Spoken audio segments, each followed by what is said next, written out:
Hello and welcome to my channel here. I am going to be doing a review of Lana Del Rey's fourth album. I am so excited to talk about this record. It's been highly anticipated. It came out on this past Friday, July 21st of this year, and there's so much I need to say about this record. I just wanted to let you know in the beginning of this video that I have already done a review of Lana's last album, Honeymoon, and the link to that is in the description, and I do plan to go into Lana's other records in the past as well. So here we are at Lust for Life. This is basically, in all essence, her fifth record in 5 years. She's been really just, after she finishes one album, she goes right into the next one, especially with Ultraviolence, Honeymoon, and now Lust for Life. I mean, I think she started recording and writing for them, or writing, right, like the week after each previous album had come out.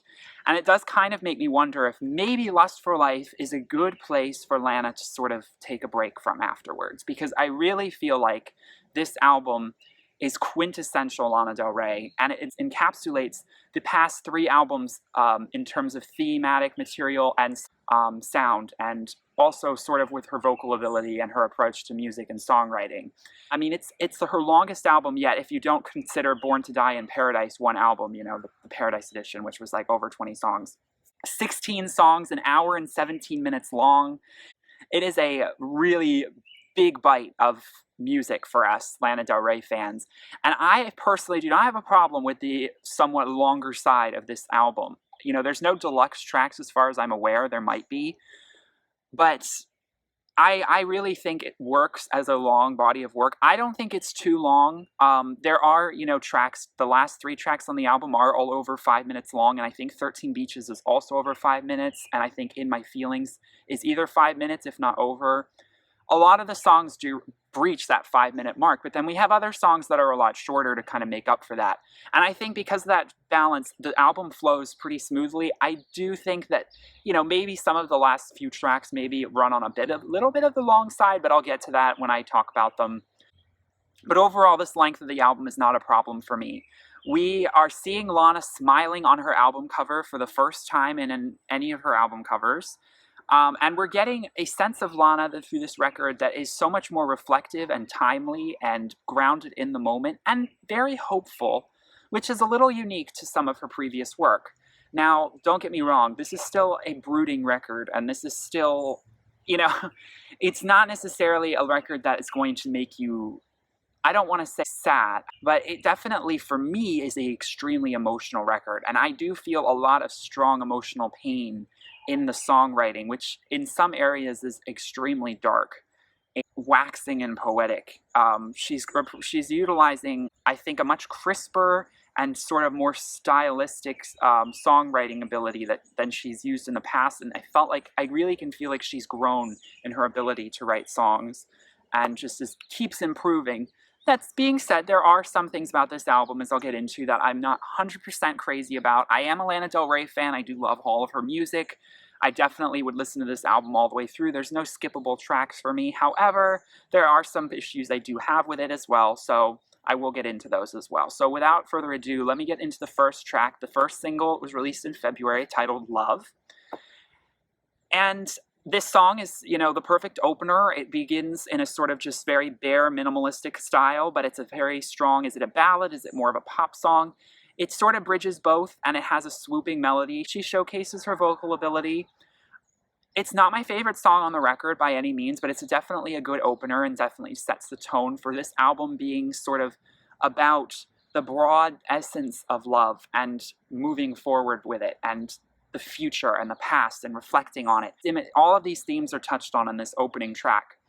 It has a very atmospheric and airy vibe, very sparse production, but then some pounding synths in the background that sort of crash. And the music video with her floating, you know, in outer space, you get this idea that she's going to this esoteric place. You know, this album is at her esoteric guru on the hillside, you know, in Hollyweird, under the Hollywood sign, you know, the promo for this album where she's, you know, mixing a cauldron and putting all these things into it. This song really does set the tone for that. And that's the most I can really say. It's not my favorite because I do think it retreads a little bit of some vocal territory that she's done in the past.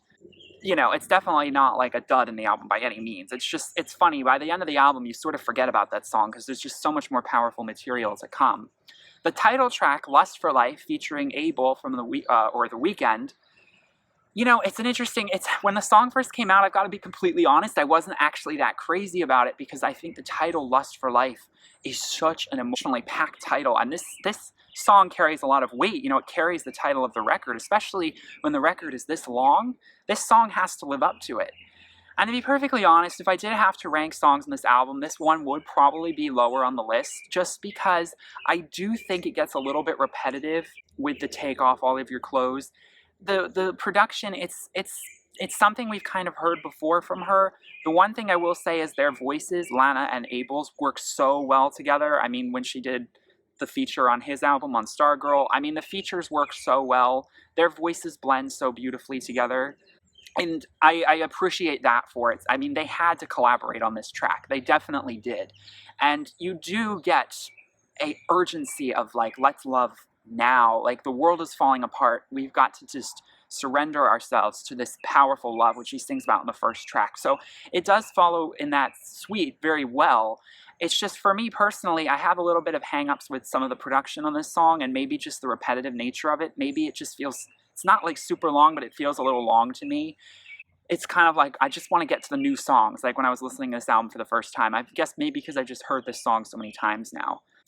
But for the next track, 13 Beaches, goodness gracious, I don't know what to say or where to start in talking about my favorite song on this album.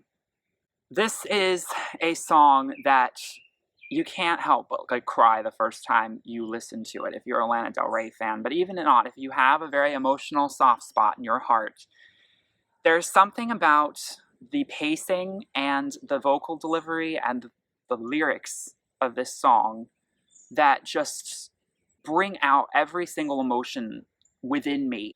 It's the sort of thing you would kind of expect from Lana, who's reflecting on her life and reflecting on love and loss.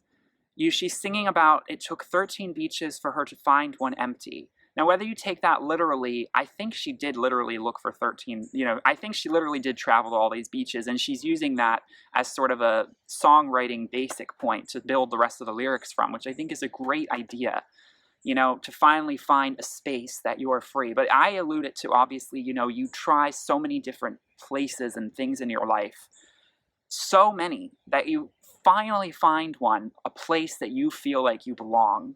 Like, you traveled so many to so many countries, you've had so many different lovers, you've had, or so many different experiences with people in your life, and they just haven't felt quite right, and you almost were about to give up. I mean, this song has that feeling of like, I was almost done. You know, I went to that 12th beach and I was like, no, I'm not going to try one more beach. Like, I've gone to so many beaches, so many beaches, and I'm just so done with this. But I tried that 13th beach, and oh my God, like, I almost didn't even come here. Like, that thought is like so crazy. I really can relate to that because, like, with relationships, you keep trying and trying and trying again, and you think, I'm just not going to try anymore. Like, I'm done. I keep having like bad luck. This never works out.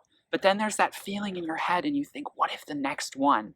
What if it just takes one more time for you to feel complete and whole in this situation, or satisfied in your goal that you are searching for? And it's a motto in a way to never give up on life, to never give up on trying something new, even if it feels like every time you try you fail or you're never reaching your full goal or satisfaction. She opens the song with this gorgeous vocal layered speaking interlude. I don't belong in the world, that's what it is. Something separates me from other people. I mean, how tragic, you know? And I mean, definition of tragic is Lana Del Rey. I mean, not in a bad way, but I mean, she has this element of tragedy to her music that's so beautiful, and so you just want to wrap yourself up in it when you're feeling down. Whenever I will feel down in my life, this is going to be a song that will placate my emotions enough to make me really cry, because sometimes you really need a song that just like, through the sheer beauty of it, just like brings a tear to your eye. And it'll be a religious experience because it really is like catharsis. It's like letting out all of these things in an abstract way, but still feeling so direct and poignant to your life. She references peaches in the next track as well. So fruit has a little bit of a, maybe she hung out a lot with Marina and the Diamonds because there's some fruit references in some of these songs here. Maybe. The chorus is so it just flows in such a beautiful way. The mix between the drums and the backing and the atmosphere and the vocal delivery. Now, this is something I'm going to touch on in further tracks. The one issue is that I believe a lot of the songs on this album have a lot of weight to carry after this song being only the third track, because I feel like a lot of the subsequent tracks on this album try to match the grandiose nature of 13 Beaches and kind of fall short every time. And there's a few tracks in particular that I'll talk about where that really is apparent, and that is a struggle for me.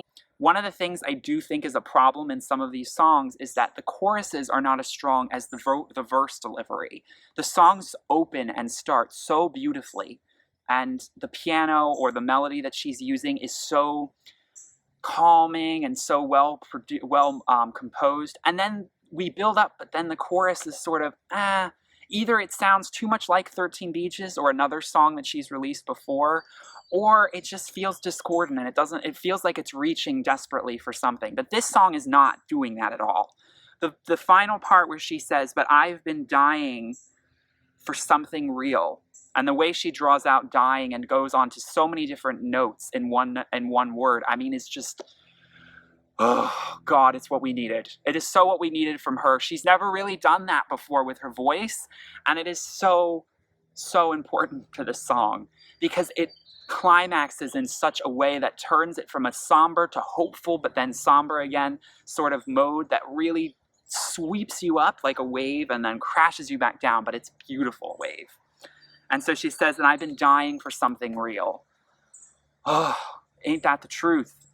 I mean, it alludes back to this, you keep trying this new whatever relationship or this new day in your life even, and you're just dying every single day for something real. And in this song, she is finally expressing that she finally found this place, either literally or figuratively in her soul, where she feels truly herself and truly free in her emotions. And that satisfaction of it just grounds her and keeps her strong.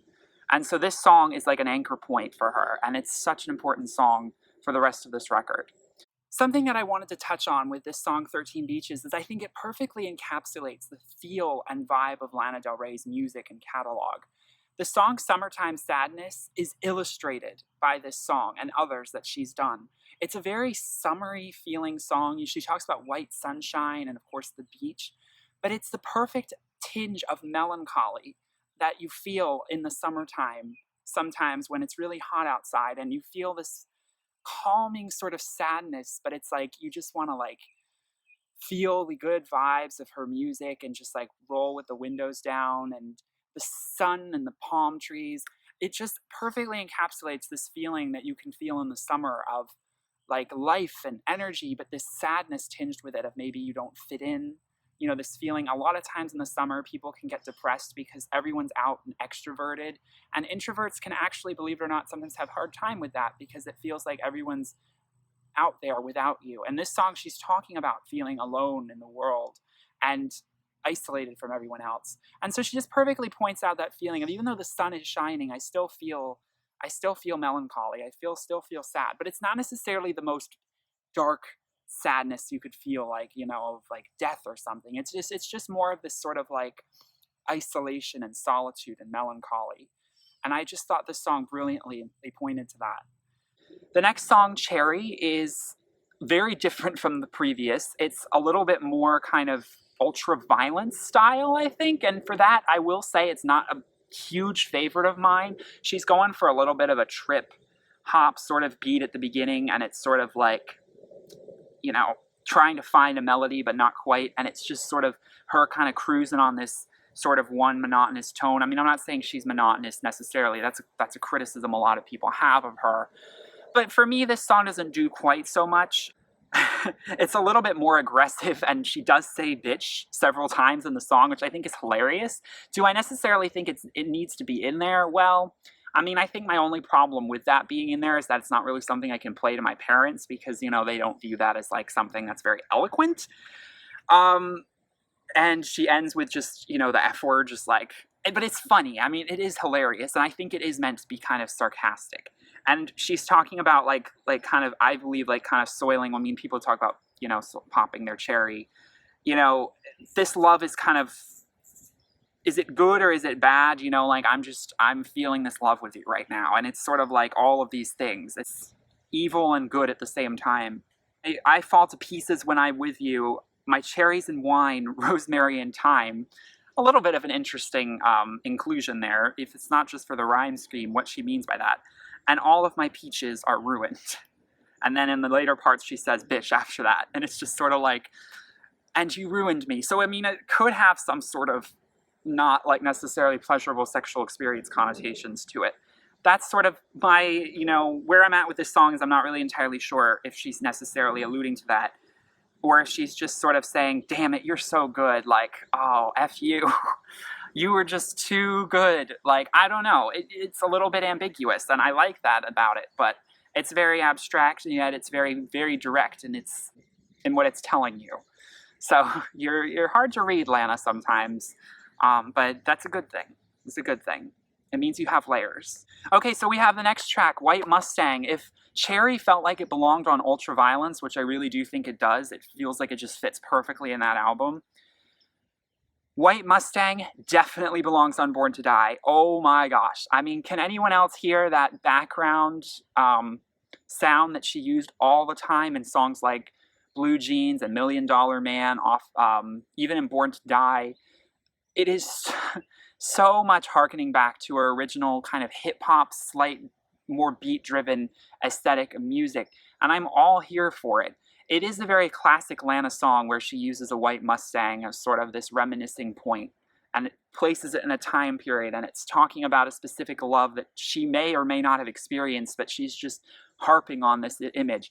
It is very classic Lana, and some people are like, oh my god, will she stop doing this same sort of, song composition? It gets a little tiring after 4, technically 5 albums. But to me, it's a short track. It's like one of the shortest on the album. It's way under 3 minutes. And that helps it sort of just feel like a nice sort of nod to her earlier stuff, just like Cherry was. And so for me, I don't have a problem with it. But again, it's not my favorite. It will again address the issue I think this song has, in which the chorus sounds a little too similar to 13 Beaches or to other songs that she's done in the past. Especially off of Born to Die. I feel like she's sort of rehashing old like melodies and vocal material in that song. So yeah, it's not, I'm glad it's not super long. I'll just put it that way. If the song was any longer, I think it'd be like, okay, we get the idea. I really want to talk about Summer Bummer. This track is so interesting for me. Now she's changing the pace. This is something she's never done before. Unlike Cherry and White Mustang, and some could argue 13 Beaches, they all sound like stuff she's done before. This is hip hop, and she's never really fully gone in this direction. I definitely don't have a problem with it. I know some people are like, Lana shouldn't try this. It's like kind of weird, but she has, she's always had some hip hop beats in her songs, especially on Born to Die, a little bit on Ultraviolence sometimes. I don't have a problem with it. I think it is such a great sort of chilled out vibe song for while you're in the car. The way she like layers her voice on top of the beat is just like so soothing and just like feels so good with that tone of the song. The Playboy Cardi feature where he's just sort of like vocally chopped throughout the song, I'm not so crazy about, but it's okay. I kind of understand. This song feels like a lot of things were thrown into the pot and she was really just mixing it up to make something kind of like very unique to the ear. And it's a dark song, but it's not at the same time. It's just like very relaxed and chill and spaced out. I love the vocal trills she does at the end where she gets gradually louder with them, and it kind of feels like the sound of the song is very broad and spaced and echoey, and I love all the reverb. And of course, she features A$AP Rocky. His delivery is pretty nice. It matches the feel of the song. It doesn't get too suddenly too loud or too bombastic. It's very mellow, and it's like he's barely singing. He's just sort of like going away, like muttering away, but I don't have a problem with that. Sometimes you really can't understand what he's saying, but that's okay. It's all about sound and it's all about vibes. The next song, which also features A$AP Rocky, is called Groupie Love. It's different from Summer Bummer, but it does feature a rapper, so you're thinking, okay, she's going still in a hip-hop direction.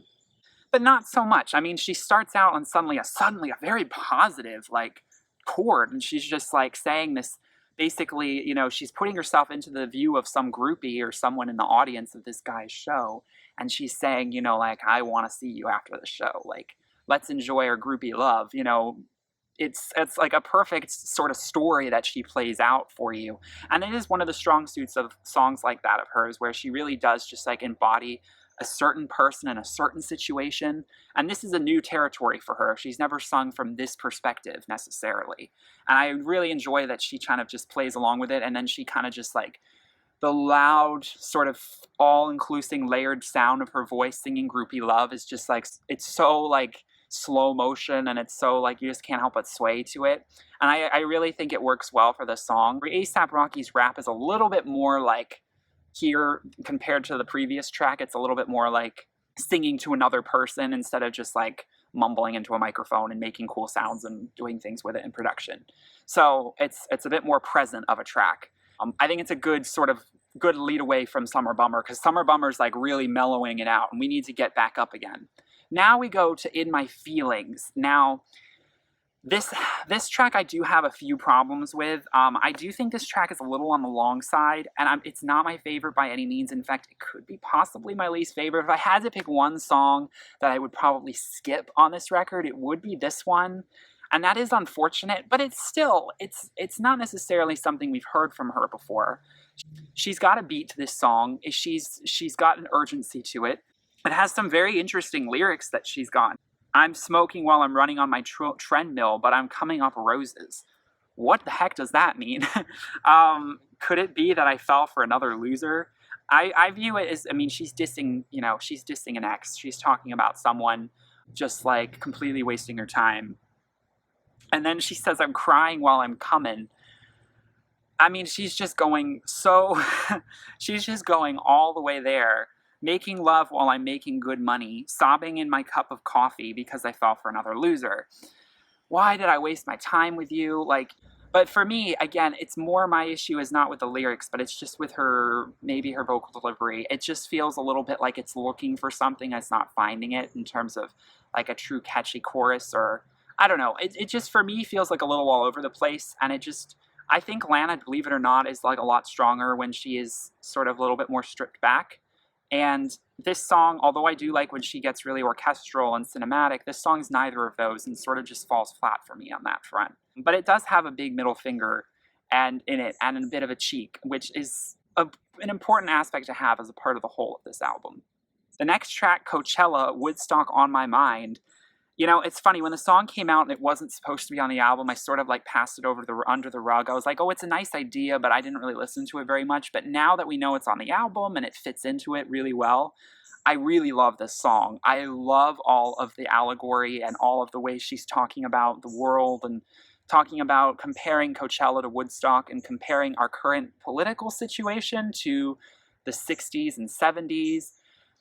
There's something that it just felt like right time for her to do this with her music. I mean, she's always reminisced on the past, but she never really talked about the darkness of the past. It was always the glorious 50s, the Hollywood glamour, the vintage cars, all of these things. And now in this time, she's actually talking about the dark stuff. She's talking about war. She's talking about uncertainty for the future. And there was a lot of uncertainty at that time where people weren't sure what was happening. They were moving into what could be considered a golden age of, no war and people really starting to come together.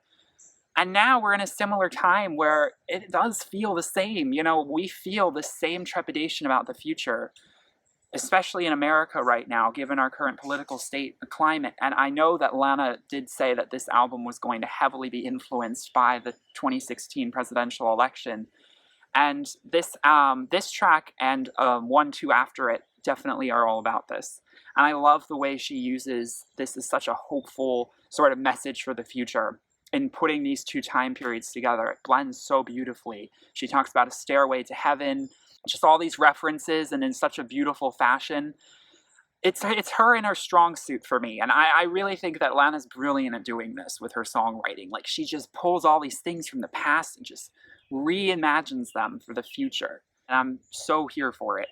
The next track is God Bless America and All the Beautiful Women in It. And when I first heard this title, I was like, oh yes, I am excited to hear this song. I was so excited, and boy did this song not disappoint for me at all. It reminds me of National Anthem, even though this song is actually kind of dealing with subject matter that's completely different, but it has a thematic chorus that's very similar to that song. Like that when I first heard it, I was just like an eargasm. You're just like, oh yes, this is like so great. I really love when she goes like this very swooping, beautiful chorus. And again, it's another song where the chorus does not fail, even if the verses are like so amazing. It's like, oh, where's this going? Where's this going? Well, this track goes there. And I am so, so on the ride for this. You know, the fact that she's making her own version of God Bless America is amazing to begin with, but she ties in so many things. She even adds this extra vocal thing she does where she starts singing and going up the scale so fast in the background. You can't understand at all what she's saying. It adds such a surrounding sound to it that you really feel all of these things coming together. And this song is about Americans coming together and really appreciating the beauty of the people here. You know, we are very divided in this country right now, like more than ever. And, you know, at the same time, I do sense a cheek. I mean, the two guns is definitely, like, I think very poignantly placed into the song to sort of allude to, you know, okay, well, you're going to use, you know, the gun as a symbol for American freedom.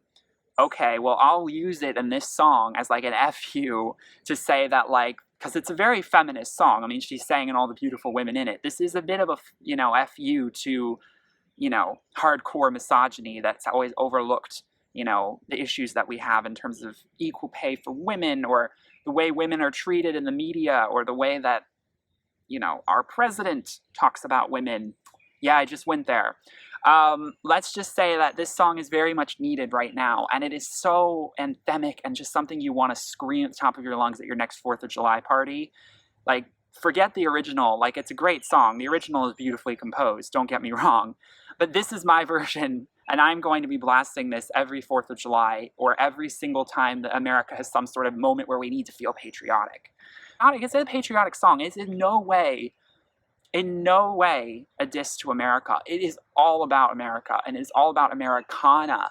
You know, the guitars, the guns, but it's brought together so beautifully and so hopefully in a time like this that we just really were asking for this. This is what the doctor ordered, especially after our last election. But then, of course, she goes completely further and takes you right there. I mean, if you were a little ambiguous into what Lana believes about our current political climate, the next song will tell you that answer. When the world was at war, we kept dancing is a song to assuage the deep insecurities that we all felt, or, well, not all of us, unfortunately, but a lot of us, and I would say the majority of us felt after the last year's, not just the presidential election in the US, but a lot of things going on like Brexit and the rising tensions with North Korea, the rising issues that we're having with Russia. All of these things are coming to a head. The Syrian crisis. This song is saying, you know, the world was at war before. Well, we kept dancing. Now, if she's referring to the first 2 world wars, yeah, that was an intense time. How on earth did people still have hope to come to a better time, to come to a better place after such horrific events in the 20th century? But the truth is that we did. We still made amazing art during the war years. We had Disney come out. We had, you know, so many artists create such amazing music and bodies of work from that time. And especially the 60s was a huge, you know, swelling of important, uplifting consciousness in music that was a product of, you know, the 40s and the darkness that was taking place there. And I mean, again, it's so poignant for this time. You know, we're at a very precarious situation where things could seem very bleak. But she's saying, you know, she's questioning, is it really the end of America? Is it the end of an era? And that, of course, that line makes you realize, okay, I know whose side Lana's on, which is so good to know because I love that Lana's not afraid to say those things in her music. I know most of her fans are probably very liberal, but, you know, it's important for artists now, I think, to really, like, say what they feel and be political. I think it is so important now more than ever for artists to let their side be known. No more of this, I'm not going to tell you who I am, you know, or who I voted for. It's just too important now. And then she says, no, it's just the beginning. Be hopeful. The chorus is so hopeful and so swelling, and then the beginning is like, you know, retro inspired, and like it's got a little bit of a, you know, country twang to it. I love the way she says cut a rug. That's such an old fashioned thing to say, and the way she delivers that part is just sort of like, I don't know, it feels like you're out in the country, but you're just sort of like ready to, you know, conquer the future. It's just a really unique song for her. It sounds nothing like anything she's ever done before, and I love that about this song. The next track, Beautiful People, Beautiful Problems, featuring Stevie Nicks. I was so excited when I heard Stevie Nicks was going to be on this record. And oh my goodness, does this song bring tears to my eyes as well. I mean, this song is probably one of the other more really emotional, like 13 Beaches.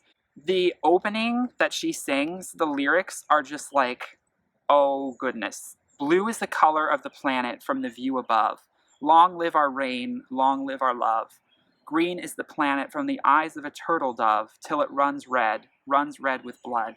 So red, blue, and green.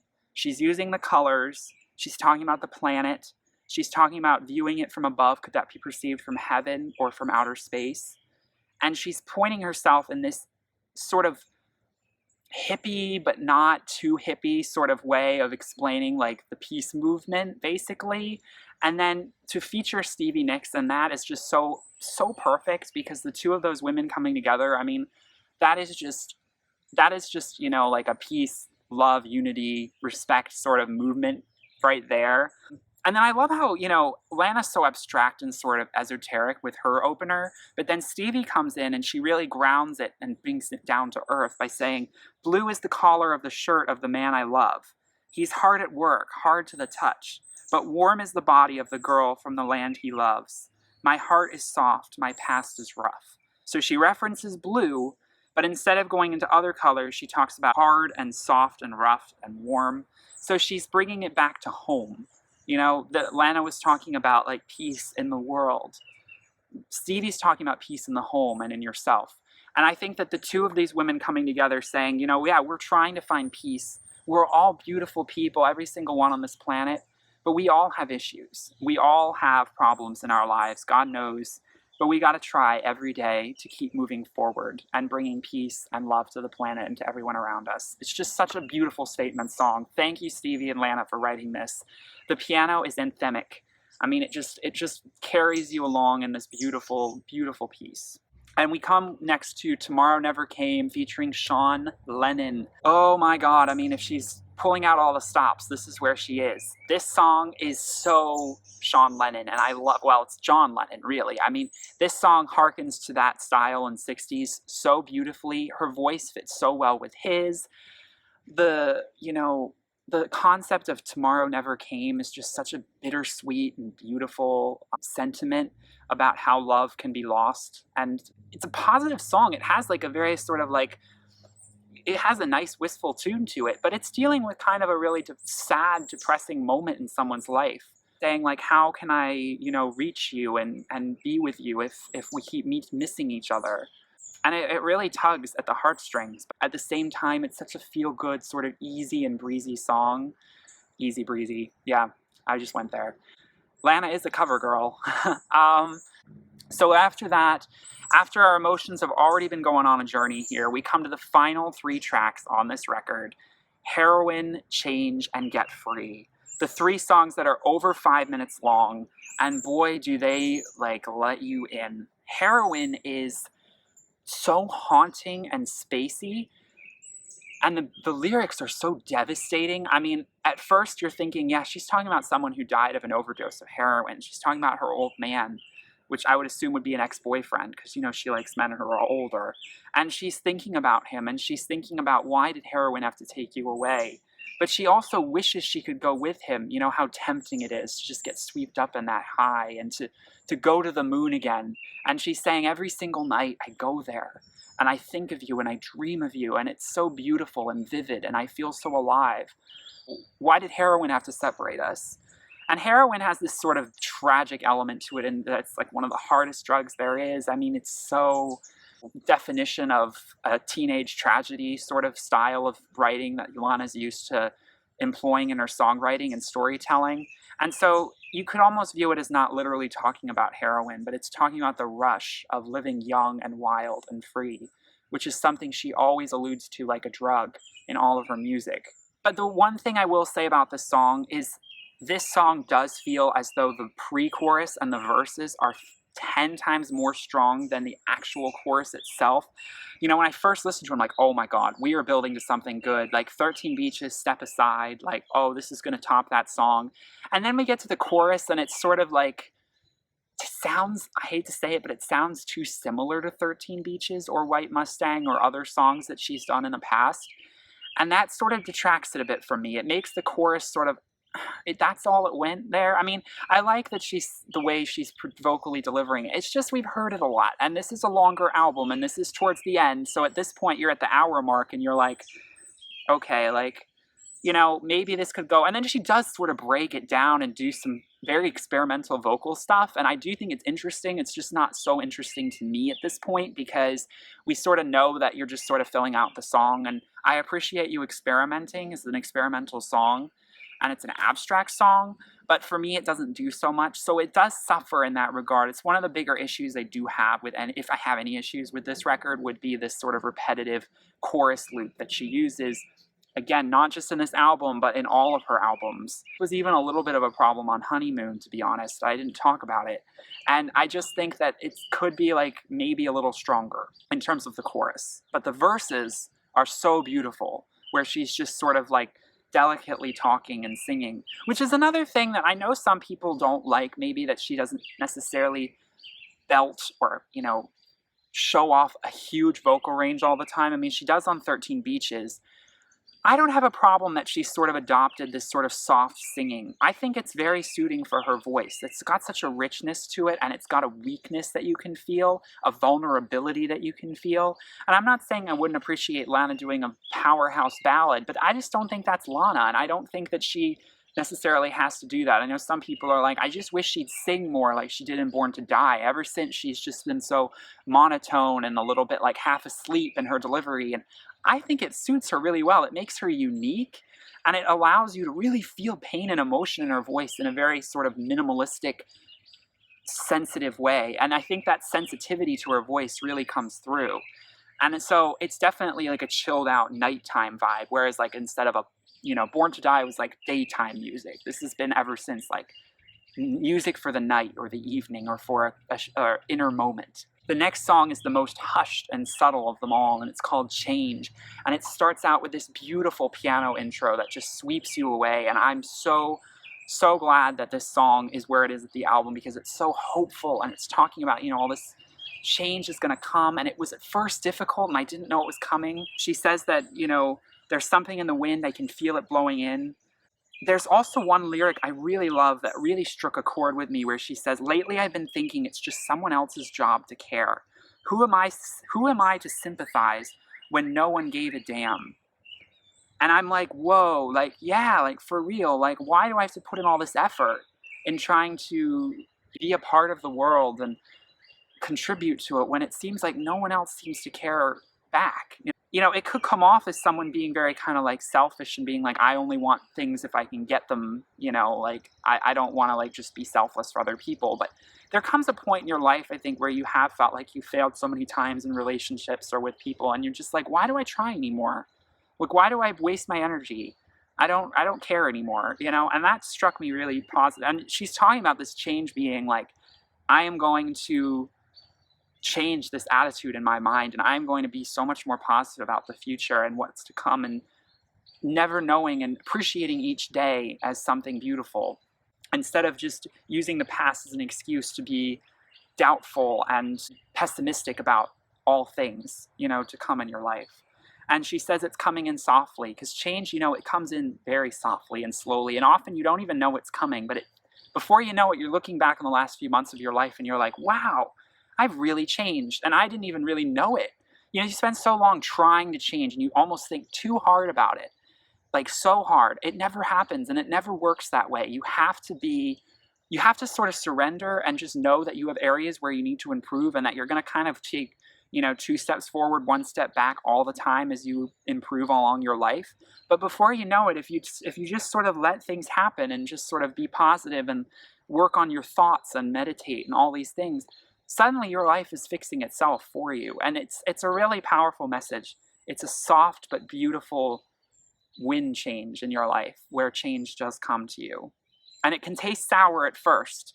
It's not always pretty, But in the end, when you're reflecting, which is a lot of what she's doing on this record, you realize it was for the best.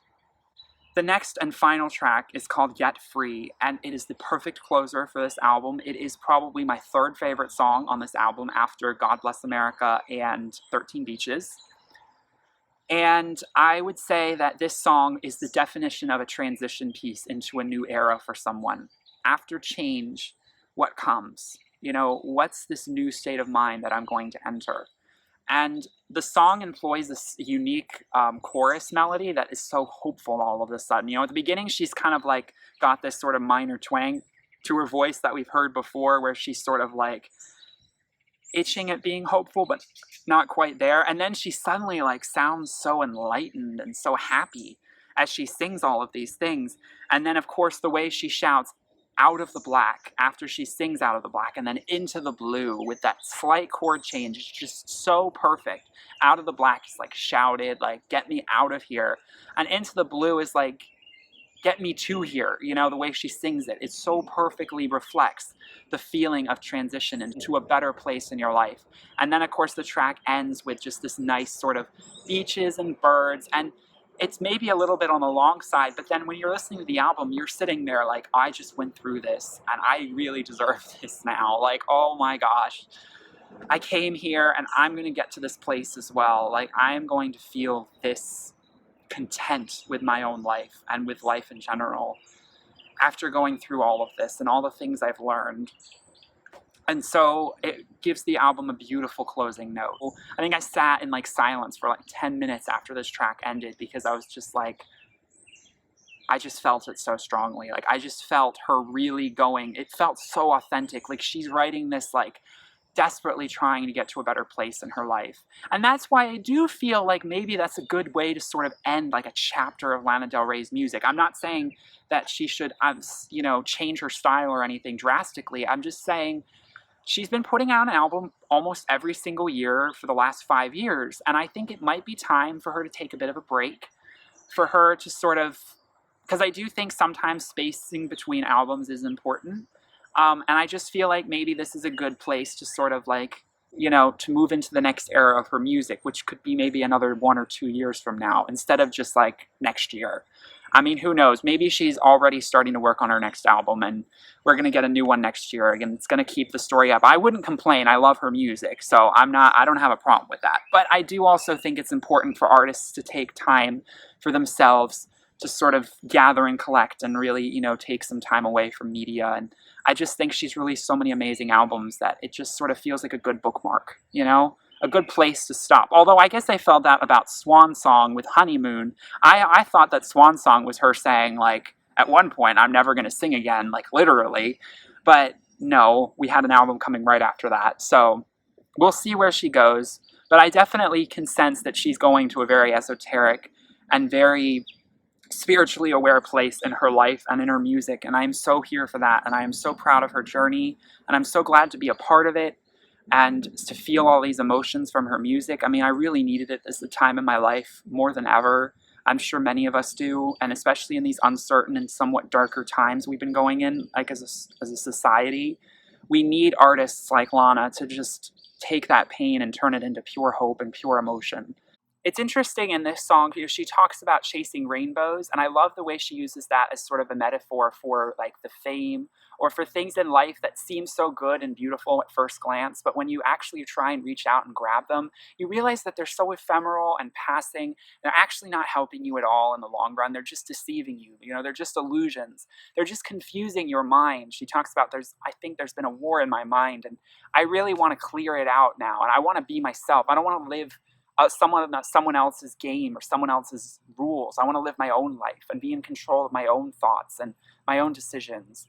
And so this song is talking about transitioning into a better phase of your life. It's also about just literally being freed from others' control and others' power that they may have over you, in terms of you always thinking that they are better than you, or they have something that you wish you could have, some ephemeral illusion of beauty or of fame or money, and reaching beyond that and getting to something far deeper in your own life that really is much more healthy for your soul. And so Lust for Life for me, I've decided I don't really like ranking albums because it's hard for me to grade art. I mean, obviously I know when something's really bad or good, but I would definitely say that this could be possibly my favorite album of hers. It's really hard because I really do love Honeymoon. So it's really right now kind of tied with it, with Born to Die right behind it and then Ultraviolence. But I know some people are not so crazy about it. Everyone's going to have their own opinion, but I really love this sensitive, emotional tones that she employs and the subtleties and the minimalism. And I just love the piano music. I love the melody arrangements. The production is very, very well done. And for me, there's only a few issues with I have it, and that might be, yeah, some of the melodies could be a little stronger or some things could be arranged a little bit, or maybe cut down a little bit. I do think Heroin goes on a little too long. But other than that, this is a stellar album for me that I'm going to be listening to a hell of a lot this summer. So let me know what you thought in the comments about this wonderful record. I'm extremely excited to, see where she goes from here, and I definitely want to review Ultraviolence and Born to Die with the Paradise tracks included in the near future. I will link the review I did of Honeymoon, an album I also really loved, in the description below. And I hope you enjoyed. Let me know what you thought in the comments, and I'll see you next time in the next review. Thanks, and have a wonderful day. Bye.